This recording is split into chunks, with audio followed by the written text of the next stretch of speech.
Olá, turma. Sou o professor Glaucilei, continuando nosso estudo de física através do caderno de atividades autorreguladas número 2 da terceira série do ensino médio. Vamos ver agora a aula 2, falando primeiro sobre a experiência de Ørsted. A agulha da bússola estava alinhada. A partir do momento que percorreu uma corrente elétrica, ela sofreu uma mudança na sua direção. O que nós podemos concluir dessa experiência? Que toda corrente elétrica origina no espaço que a envolve um campo magnético. E se nós tivermos aí um condutor retilíneo percorrido por uma certa corrente elétrica, como podemos ver na figura, a seta azul indica o sentido da corrente elétrica no interior desse fio e as linhas vermelhas indicam as linhas de indução do campo magnético gerado por essa corrente elétrica. Percebemos que elas são círculos concêntricos, onde o centro dele é justamente o centro do fio. A direção do vetor campo magnético será perpendicular ao plano que contém o fio. Como podemos ver nessa figura, aqui está o fio, aqui representa justamente o plano que o contém. Esse vetor indica o vetor indução magnética perpendicular a ele. E quanto ao sentido, vai ser dado pela regra da mão direita. Quando apontamos o polegar para o sentido da corrente elétrica, envolvemos os outros dedos no fio, para determinar assim qual seria a orientação dessas linhas de indução. Nessa figura aqui, determinamos um plano onde estão umas linhas de indução circulares formadas pela corrente elétrica que passa no interior do fio. Aqui temos o observador. Esse observador está vendo a corrente saindo do fio. E aqui vemos o vetor indução magnética. Nós vamos representar o olhar desse observador da maneira da próxima figura. Então, já que a corrente está saindo do fio, se nós olharmos através desta visão, nós vamos ver a corrente sair. E a corrente saindo, nós indicamos desse jeito, um ponto com a circunferência em volta dele. As circunferências indicam justamente as linhas de indução. E aqui nós temos o vetor indução magnética, que seria tangente às circunferências e o sentido dado pela regra da mão direita. Então, portanto, se nós apontarmos o polegar nesse sentido e nós envolvermos esse fio com os outros dedos, vemos que as linhas de indução ela tem esse giro. Então, nós desenhamos um vetor tangente a essas linhas de indução, determinando, portanto, o sentido e até mesmo a direção do vetor indução magnética. Aqui, se nós olharmos um fio dessa forma, ele desenhado sobre o plano do papel, nós vemos aplicando ainda a regra da mão direita, apontando o polegar para o sentido da corrente elétrica, que as linhas de indução entrarão à direita. Então, quando as linhas de indução entram, ou por exemplo, a corrente está entrando, nós desenhamos um X dentro de uma circunferência. Quando essas linhas de indução estão saindo, nós desenhamos um ponto dentro da circunferência. Então, as linhas de indução elas entram à direita e elas saem aqui à esquerda. Agora, se pegarmos um fio e enrolá-lo de tal forma que a gente tenha uma circunferência, nós vamos ter uma espira. E se a gente quer saber como é o campo magnético no centro dessa espira, vamos determinar então a primeira sua direção, que vai ser perpendicular ao plano da espira. Então, nessa figura aqui nós temos a espira representada através dessa linha azul. Essa linha verde representa justamente o vetor campo magnético perpendicular ao plano da espira. Agora, se nós quisermos saber qual seria o sentido, também é dado pela regra da mão direita. A gente vê ali que a corrente elétrica ela está circulando no sentido anti-horário. Se ela está circulando no sentido anti-horário e apontarmos o dedo para cima, envolvendo a espira com os outros, nós vamos ver que o vetor indução magnética é apontado justamente para cima, como vemos nessa figura aqui. Então, aqui está a corrente elétrica circulando nesse sentido, e aqui vai ser o vetor campo magnético dado ainda pela regra da mão direita. Agora, se enrolarmos um fio em torno de um cilindro, nós vamos ter um solenoide retilíneo, também conhecido como bobina longa. E se por esse fio é percorrido também uma corrente elétrica, nós teremos aí a formação de um campo magnético. E esse campo magnético é semelhante ao produzido por um ímã em forma de barra. Então, nós temos aqui nessa figura a corrente elétrica percorrendo o solenoide, e aqui vemos as linhas de indução semelhantes às linhas de indução de um ímã em forma de barra, como vemos na figura aqui da esquerda. A direção do vetor indução magnética é a mesma do eixo do solenoide reto, ou sempre perpendicular ao plano das espiras dele. e o sentido também dado pela regra da mão direita, onde nós envolvemos aqui o solenoide com os dedos e o polegar vai indicar o sentido do campo magnético, ou seja, o norte seria aqui à esquerda da figura e o sul seria aqui à direita da figura. Agora, com solenoide, nós podemos construir um aparelho muito interessante que tem inúmeras aplicações no dia a dia, que é chamado de eletroímã. Se você colocar, então, no interior do solenoide, ou seja, no interior dessa bobina, um núcleo de material ferromagnético, a intensidade do campo magnético gerado fica muito aumentada. Então, está aí o que seria um eletroímã, que é um ímã muito possante. Como a gente pode ver nessa construção, nós temos duas pilhas, temos uma bobina e temos no interior dessa bobina um prego, que é um material ferromagnético. Então, portanto, nós teremos um ímã controlado pela eletricidade, que a gente a todo momento nós podemos ter uma ativação ou uma desativação de seu campo magnético, ligando ou desligando os fios conectados à pilha. Aqui está uma construção que mostra sua aplicação. Temos uma pilha ligada também aí a um solenoide que está envolvido num prego e a gente percebe vários clipes agarrados nesse prego em virtude do campo magnético gerado por essa bobina ligada à pilha. Mas não era somente Hans Christian Ørsted que propôs a união da eletricidade com o magnetismo. André-Marie Ampère também, através de uma experiência onde utilizou dois fios retos com correntes elétricas no mesmo sentido. Esses fios eram atraídos em função de forças magnéticas. Agora, se invertesse o sentido das correntes elétricas, colocassem elas em sentidos contrários, e um para cima e dois para baixo, esses fios eram repelidos por ação das forças magnéticas.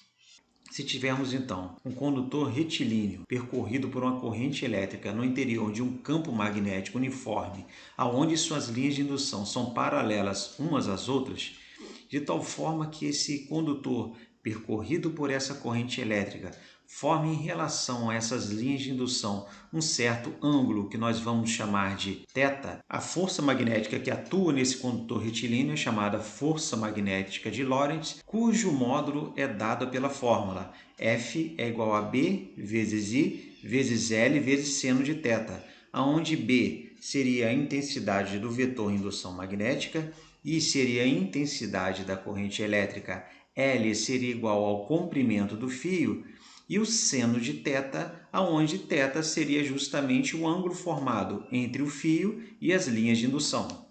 Já a direção e sentido da força magnética de Lorentz é dada pela regra do tapa, que consiste em você, com o polegar direito, apontar para a corrente elétrica, os outros dedos estão no sentido do campo magnético e a palma da mão vai indicar a força magnética, de tal forma que essa força magnética ela é perpendicular às palmas da mão. Aplicando isso no nosso exemplo, ficaríamos desse jeito. Apontamos então o polegar no mesmo sentido da corrente elétrica, os outros dedos estão no mesmo sentido do vetor indução magnético e perpendicular à palma da mão vai surgir a força magnética atuando sobre esse fio. Um exemplo de como nós podemos calcular aí a intensidade da força magnética seria esse. Um condutor retilíneo de comprimento 0,5 metros é percorrido por uma corrente de intensidade 4 amperes.